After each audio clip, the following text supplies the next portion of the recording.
Hello friends, welcome to my YouTube channel. आज हम chapter 14 start करेंगे फैक्टराइजेशन। इस चैप्टर के अंदर आप फैक्टराइजेशन करेंगे नंबर्स का, जो भी आपको गिवन होगा। अब वो नेचुरल नंबर्स भी हो सकते हैं, वो एल्जेब्रिक एक्सप्रेशंस भी हो सकते हैं। तो सबसे पहले हम जानते हैं कि एक्चुअली फैक्टर्स होते क्या हैं। देखिए, जैसे मैं 2 को 3 से मल्टीप्लाई करता हूँ तो आंसर आया 6, तो 2 3 6 हो गया। इसी तरह अगर 1 को मैं 6 से मल्टीप्लाई करता हूँ तो 6 आया। तो यहां पर ये 6 लाने के लिए 2 इंटू 3 किया गया, तो ये जो 2 3 है ना, ये 6 के फैक्टर्स हैं। यहां भी 1 इंटू 6 किया तो 6 आया, तो 6 और 1 ये दोनों 6 के फैक्टर्स हैं। तो फैक्टर्स वो दो नंबर होते हैं, 2 3 4 कितने भी हो सकते हैं, जिनका प्रोडक्ट करके हमारा नंबर आता है। ये पूरा पूरा डिवाइड करता है आपके किसी भी नंबर को। ये 6 को मैं 2 से डिवाइड करूंगा तो 2 3 6 हो गया, नीचे रिमाइंडर 0 बचा। तो जो भी नंबर आपका किसी नंबर को पूरा पूरा डिवाइड कर देता है वो उस नंबर का फैक्टर होता है। यहां पे जो 2 है ये 6 को कंप्लीटली डिवाइड कर रहा है, तो 2 एक इसका फैक्टर हो गया। अब सबसे पहले है हमारे पास factors of natural numbers. Natural numbers आप जानते हैं क्या होते हैं, काउंटिंग नंबर्स होते हैं, 1 से स्टार्ट होते हैं। तो एक एग्जांपल से समझते हैं। जैसे यहां पे है बिल्कुल एग्जैक्टली एक नंबर ले लेते हैं 30। मान लीजिए मेरे पास से 30 है, मुझे 30 के फैक्टर्स निकालने हैं। तो 30 को मैं 1 से अगर कंप्लीटली डिवाइड कर देता हूं तो 1 इसका एक फैक्टर होगा। देखते हैं 1 से डिवाइड होगा तो पूरा पूरा 1 30 आएगा, तो यानी 1 इसका एक फैक्टर है। अब मैं 30 को डिवाइड करता हूं 2 से, तो 2 से इसे डिवाइड करूंगा तो यहां 15 आएगा, तो पूरा डिवाइड हो गया, 0 रिमाइंडर बचा। तो 2 भी इसका एक फैक्टर है 30 का। अब मैं 30 को अगर डिवाइड करता हूं 3 से, तो 3 10 30 होता है, यहां भी रिमाइंडर 0 आया, तो 3 भी इसका एक फैक्टर है। अब 30 को मैं डिवाइड करता हूं 4 से, तो ये जाएगा नहीं, 5 से करता हूं। 30 को 5 से डिवाइड करते हैं तो 5 6 30, ये भी पूरा चला गया, तो 5 भी इसका एक फैक्टर है। 30 को मैं डिवाइड करता हूं 6 से, तो 6 5 पूरा 30 होता है, यहां भी रिमाइंडर 0 है, तो 6 भी इसका एक फैक्टर है। अब 30 को मैं डिवाइड करता हूं 10 से, 7 से होगा नहीं, 8 से होगा नहीं, 9 से ये नहीं होगा, 10 से होगा। 10 3 30 कंप्लीटली हुआ, रिमाइंडर 0, तो 10 भी इसका एक फैक्टर है। 10 के बाद ये 15 से डिवाइड हो जाएगा, 15 2 होता है 30, रिमाइंडर 0 आया, तो 15 भी इसका एक फैक्टर है। और 30 को मैं अगर 30 से डिवाइड करता हूं तो 30 1 30, रिमाइंडर आया 0, तो 30 भी इसका एक फैक्टर है। तो ये जो मैंने लिखे हैं ये है फैक्टर्स ऑफ 30। तो अब तक आप समझ गए होंगे कि एक्चुअली फैक्टर्स होते क्या है। चलिए, नेचुरल नंबर भी हो सकता है। अब आते हैं सेकंड पे, फैक्टर्स ऑफ एल्जेब्रिक एक्सप्रेशंस। इनके फैक्टर्स कैसे पता चलते हैं। अब एल्जेब्रिक एक्सप्रेशन वो एक्सप्रेशंस होती है जिनमें आपके X Y Z A B C something ये लिखे होते हैं। एक एग्जांपल लेते हैं। मान लीजिए मेरे पास 5xy, ये एक एल्जेब्रिक एक्सप्रेशन है और मुझे इसके फैक्टर्स निकालने हैं। तो वैसे साफ साफ दिख रहा है कि 5 मल्टीप्लाई एक्स मल्टीप्लाई वाई, यही इसके फैक्टर्स है, क्योंकि इनको मल्टीप्लाई करके ही तो ये आ रहा है। तो इसके जो फैक्टर्स होंगे वो क्या क्या होंगे, एक तो 5 है, एक x है और एक y है। अब इसी चीज को हम यहां डिवाइड करके भी प्रूफ कर सकते हैं।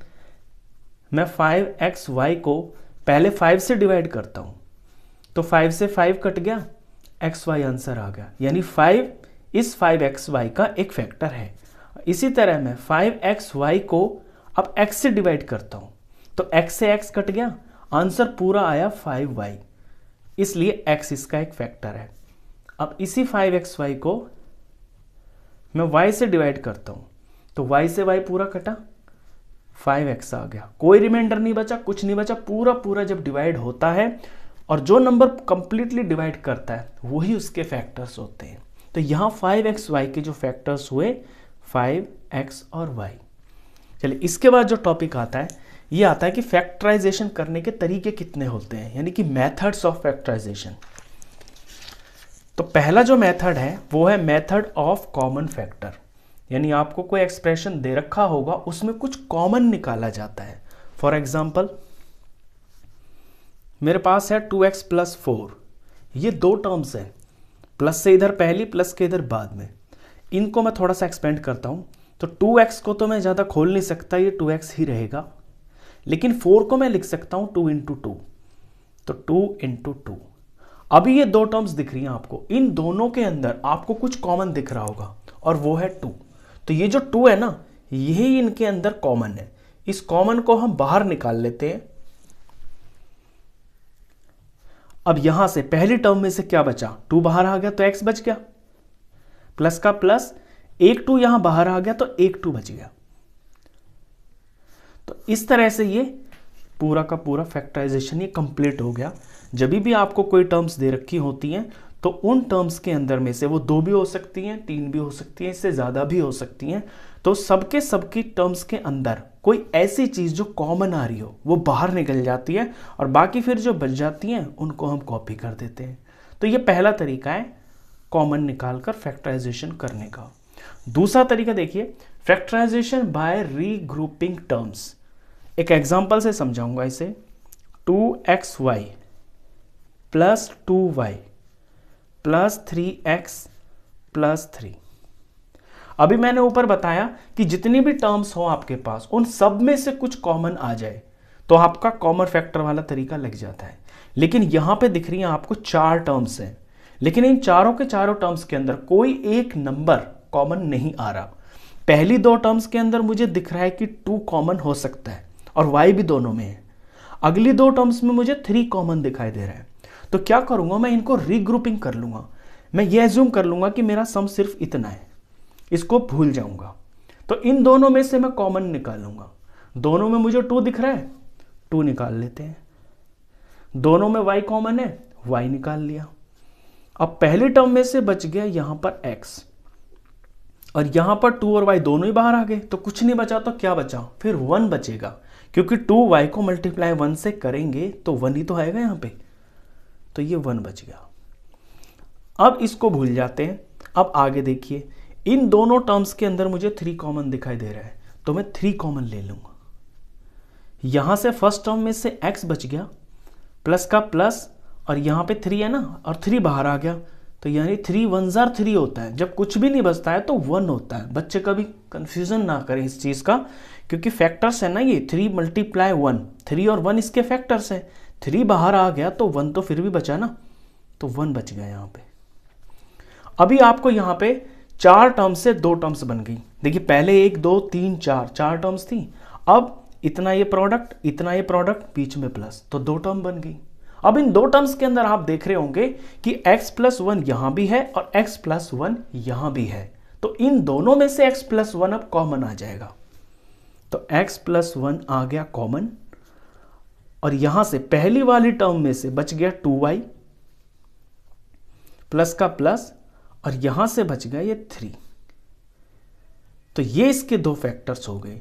तो ये तरीका आपका तब अप्लाई होता है जब आपके सारी की सारी टर्म्स के अंदर कोई एक चीज कॉमन नहीं आ रही होती है। तो 2 में से कॉमन निकालकर इस तरह से रिग्रुपिंग करके फैक्टराइजेशन हो जाता है।